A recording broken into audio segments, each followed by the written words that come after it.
Hello, this is Romeo and Juliet, Act 1, Scene 1. In this particular video, I'm using a version of the script which has questions on the right-hand side, and that's deliberate. It should help you to answer questions and work your way through the text, whether you're in school, not in school, using for revision, whatever. Shakespeare structures the play to begin with Act 1, Scene 1, to embody, to demonstrate, to show us the levels of hatred and rivalry between the Montagues and the Capulets. And we see this in evidence because even the servants, even the sort of minor members of the respective families are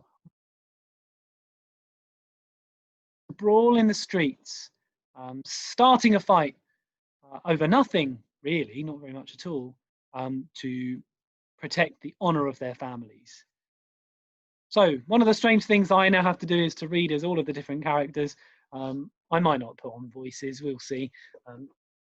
But let's take a look. Samson and Gregory have entered with swords and bucklers, and they are of the house of Capulet. It's a public place. That's really significant that it's public, because it means that other people get wrapped up in the conflict that will ensue. And it's the civil nature of it, the civil brawl, that brings about a warning from the prince. Samson and Gregory begin. They say, "Gregory, on my word, we'll not carry coals." No, so then we should be colliers. I mean, and we being collar, sickness, we'll draw. Yes, while you live, draw your neck out of the collar. Yeah, I strike quickly being moved. But you are not quickly moved to strike. Well, the dog of the house of Montague moves me.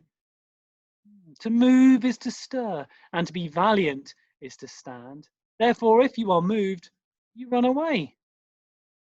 A dog of that house shall move me to stand. I will take the wall of any man or maid of Montague's. It shows you a weak slave.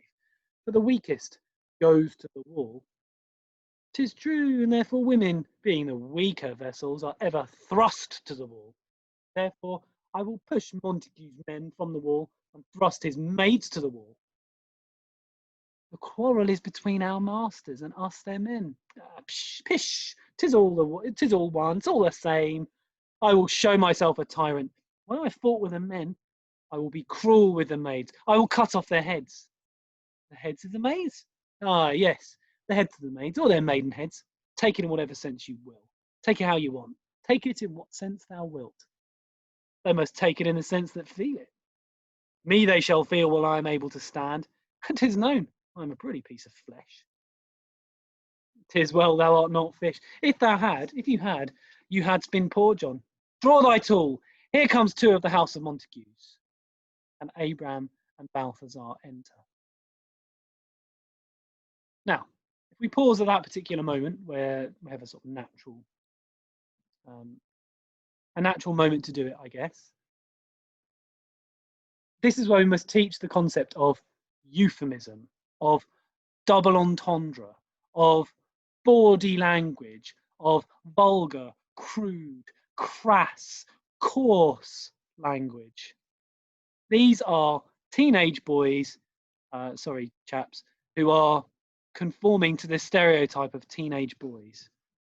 Because boys, when they're amongst their friends, are not always that polite. Sometimes they can be a bit crude. Sometimes they can be a bit coarse. Sometimes they can be a bit vulgar. And typically, well, let's rephrase that. It's not uncommon for boys to talk about girls. So if we look at this section in the light of what a euphemism is, a double entendre, a pun, plays on words where they say one thing but mean another thing, then it helps to shed some light on this. So what is a euphemism? There are numerous different ways to explain it, but I'll give some examples. If somebody's dog has died, we don't say, "Sorry, your dog's dead," because that's rather blunt and hurtful. We say, "Sorry to hear that your dog's passed away." If an older person perhaps has died, they might kick the bucket. We don't say they're dead. It's too harsh, it's too blunt. If we're referring to sex, say, then just think of the euphemisms that there are for various parts of the body. Do you call it a penis or do you call it something else? Do you call them breasts or do you call them something else? There are all manner of euphemisms, sort of words which are used in place of other words because sometimes they are considered too blunt. This scene is laden, loaded, piled high with euphemism. And if we look at it again, we should see them. Draw your neck out of the collar. I strike quickly. A dog moves me. Dog being a woman of the opposite house, moves them. To be valiant is to stand. I shall stand. A dog of that house shall move me to stand. I will take the wall of any maid or Montagues, any man or maid of Montagues. Now, if we view that, if we consider that these are euphemisms for a penis, and that they will stand, that's a gesture for you, and I apologise. I apologise for it, sort of. What are the boys talking about? They're talking about how they have really fine penises that they will use in a standing fashion to strike against the maid of the Montagues. So effectively, it's not that funny at all, really, because what they're suggesting is that they will use force, sexual violence to attack, potentially rape the maids of the Montagues. Why? Because the Montagues are the enemies. Whether it's man or maid, they're all the same. Why attack women? Well, women are the weaker vessels. And as the weaker vessels, it's easy, just attack the women. There's very little chance that there'll be any sort of consequence for them, and they might gain some credit from their family as for doing it. They will thrust them to the wall. I was just discussing this scene with Mrs. Yusufu, and she was explaining that to her class. She was showing them a thrusting action because it's meant to be kind of comic, and I think that might be that might have been something that gained a laugh from her class. But it's also meant to be sort of out of place. And we've just begun watching this text. We've just begun watching it on the stage, and our first interaction with any of the characters is not the grand story of love between Romeo and Juliet that we might have expected based on what was said in the prologue. There's no death-marked love here. It's smutty boys being vulgar, suggesting they're going to attack women of the other side as some sort of honourable action.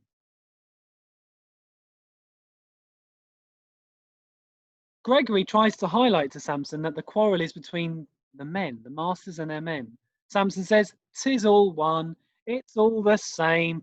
I will show myself a tyrant, a dictator, a forceful, aggressive, tyrannical, abusive figure. I will be cruel with the maids. I will cut off their heads." This is a reference to virginity, the maiden heads, because to be a maiden is typically or traditionally associated with virginity, being unmarried, and claiming the head of the maiden is a way of suggesting that they will claim virginity. Take it in what sense thou will, take it however you want, he says. And Gregory, who up until now maybe has appeared to be the more reasonable of the two, makes a little double entendre, a little joke. Take it in what sense you will. Nudge, nudge, wink, wink. Take it. They must take it in the sense that feel it. They will feel it, won't they? Horrible boys. Me, they shall feel while I'm able to stand. 'Tis known I've got a really fine penis. Me, they shall feel while I'm able to stand, and 'tis known I'm a pretty piece of flesh. Gregory says, "All right, mate, if you think so. 'Tis well thou art not fish. If thou had a fish, you had been a poor John." And here it just makes reference to a particular type of fish, really. John Dory, I think, is a type of sole, S-O-L-E fish. Typically, I think very flat, not very big, Not very impressive, a bit limp. Gregory here, as maybe boys are wont to do, mocking his friend who has just suggested he is a fine piece of flesh, and Gregory implying that it's really rather, it's not that impressive at all. Maybe it's like a fish, a bit wet, a bit limp, a bit sad, a bit smelly, a bit not very nice. And then Abraham and Balthazar enter. The question on the right there says, how is their attitude to love different from Romeo and Juliet? Well, it's aggressive, it's hostile, it's abusive. It's not love at all, it's abuse. It's based on conflict. The aim really is to use what might be considered an act of love, sex, as a form of violence. And so we see at the beginning of the text already the juxtaposition, the placing side by side of love and hate. It's hatred which is fueling this supposed act of inverted commas love. So now as we read the rest of it, I'm not going to identify the euphemism, the vulgarity, the smut, the crudity for you, because it's punch you in the face obvious. My naked weapon is out. It's a sword. I will tell you that bit. Quarrel, I will back thee. How, what, by running away? Fear me not. No, marry, I fear you. What are you going to do? Let us take the law of our sides. Let them begin. I will frown. I will pull a face as they pass by, and let them take it as they list. Nay, as they do. I'm going to bite my thumb at them. I bite my thumb at them, which is disgrace to them if they allow it, if they bear it. So what we've got here is silly boys. I'm going to start a fight, but I'm going to pull a face. And if I pull a face, well, I can't really get in that much trouble. If I bite my thumb at them, do you bite your thumb at us, sir? I do bite my thumb, sir. I did, but do you bite your thumb at us, sir? Aside, says to his mate, is the law on our side if I say yes? Will we get in trouble if I admit to it? No, the law's not on our side. No, sir. I do not bite my thumb at you, sir, but I bite my thumb, sir. Do you quarrel, sir? Quarrel, sir? No, sir. But if you do, sir, I am for you. If you do want to fight, I'm ready for it. I serve as good a man as you. No better. Well, sir. What's the effect of all these sirs? Well, it sounds like they're being polite to one another, but they're not. It's a way of maintaining a veneer of civility. But actually, it's really rather aggressive. It's a challenge. And what we've got here, I'm going to use my sort of teacher example, is some boys biting their thumb. It's the equivalent of a role as a teacher. You get somebody might say something not very nice. They might say a bad word, a swear word. Did you call me that particular swear word? Oh, no, sir. I did say the word, but I wasn't saying it at you. Oh, okay. Now, as a teacher, we might not necessarily believe it, but you sometimes give the benefit of the doubt. That's what these boys, these teenage boys are doing. They are wanting to incite a riot, wanting to start a fight, but not really wanting to bear the responsibility for having started it. Because if they are responsible, then they might get into some trouble. Benvolio enters. Benvolio, what a guy. What a guy, well, why? Why is he what a guy? Because he says, put up your swords, you know not what you do. Meaning, don't fight, fools, don't do it. Tybalt says, what? Tybalt, who's a Capulet, of course. Benvolio, who's a Montague. Benvolio tries to stop the fight, and Tybalt says, what? You've got your sword out? Art thou drawn among these heartless hinds? Turn thee, Benvolio, look upon my death. Benvolio, I do but keep the peace. I'm just trying to stop it. Put up thy sword, or manage it to part these men with me. What? Drawn and talk of peace? I hate the word, as I hate hell, all Montagues, and thee. Have at thee, coward! And we had the little sword fight, and that's what those ridiculous sounds were. Now, the reason I said Benvolio, what a guy, is because his name, Bene, in Italian, is often used to illustrate that he's a kind of good figure. But as Tybalt has just pointed out, you've got your sword out. You might suggest that you're a good figure, but are you really? And this is a point that gets reinforced later in the text, where Benvolio will tell Mercutio, his and Romeo's friend, he will tell Mercutio, it's hot, it's a hot day, we need to avoid trouble. The Capulets are out and about, let's avoid the trouble. And Mercutio will say, but you love trouble. You're always in trouble. You love a fight. Don't pretend like you're above this. Don't pretend that you're not a part of this sort of hyper-masculine world where everybody is trying to show off how much more macho they are than the other guy. This sort of culture of bravismo. Don't suggest that you're not like one of us.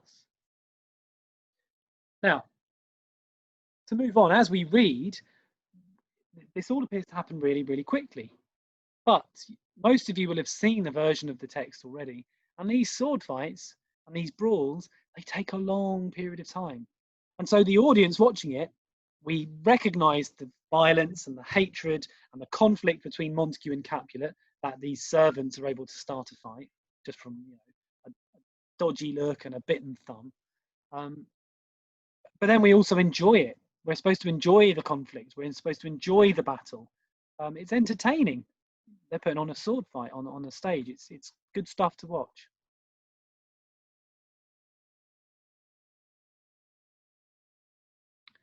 Enter an officer, 3 or 4 citizens with clubs and partisans.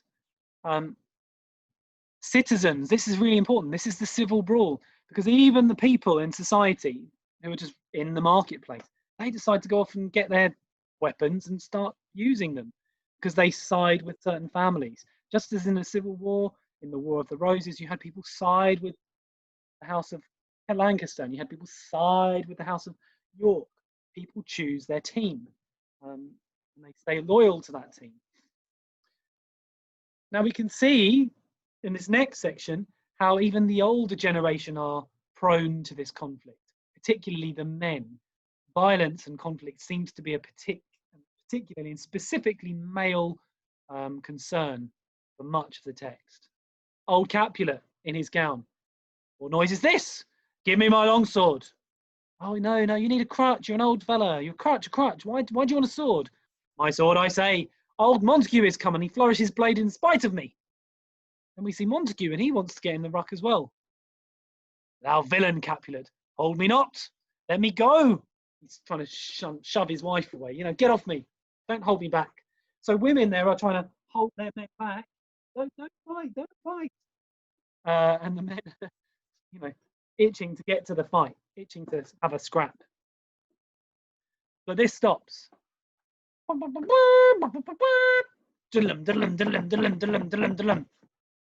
The things I do for a YouTube video. Because with his train, his trumpets, his entourage, his army really, his train, the prince, enters and he dishes down the mother of all warnings to these rebellious subjects. He is the boss. The prince is in charge. He determines what is fair in this society. He determines what is fair, what the laws are, what the rules are. The prologue suggests that, first line, in fair Verona where we lay our scene. Fair meaning beautiful, fair meaning just, righteous. That reference to law and order. The prince's job in this text is to maintain law and order. He doesn't do a great job of it, and he will chide himself for that at the end of the text. He will acknowledge that in turning a blind eye to this conflict, he has allowed it to continue. Here, we will see him dish out a warning that nobody really heeds, pays attention to. He says, "Rebellious subjects, enemies to peace, profaners of this neighbour-stained steel, will they not hear? Do they not listen?" He's like, "Shush, shut up. What ho, you men, you beasts, that quench the fire of your pernicious rage with purple fountains issuing from your veins." Look at me there. He's saying that the blood is sprouting, erupting from them. "On pain of torture, from those bloody hands, throw your mistempered weapons to the ground." And hear the sentence of your moved prince, your angry prince. "Listen to what I say. I am miffed." And he explains the backstory here. 3 times, 3 civil brawls, bred of a word, started from nothing by the old Capulet and Montague, have thrice disturbed the quiet of our streets, and made Verona's ancient citizens cast by their grey beseeming ornaments to wield old partisans in hands as old, cankered with peace to part your cankered hate. 3 times you've done this, and 3 times you've caused this civil brawl where people who aren't otherwise involved have become involved. Here's the threat. "If ever you disturb our streets again, your lives shall pay the forfeit of the peace. For this time all the rest depart away. You, Capulet, shall go along with me. And Montague, come you this afternoon to know our farther pleasure in this case. To old Freetown, our common judgment place. Once more, on pain of death. If you don't go, you're going to get executed. All men depart." And then everybody is left other than Montague, wife, and Benvolio. I think I'll leave this video for there, because as we move on, we'll sort of come to understand more about Romeo in Act 1, Scene 1. But for this stage, to reiterate, the juxtaposition of love and hate, how they coexist side by side. A demonstration of the depths of the conflict that even the sort of minor characters like Samson and Gregory, Abraham and Balthazar, are willing to fight to maintain and uphold honor. Hyper-masculinity, that violence and conflict appears to be a predominantly male pursuit. And it's the ill and poor judgment of men that brings about much of the conflict in the text.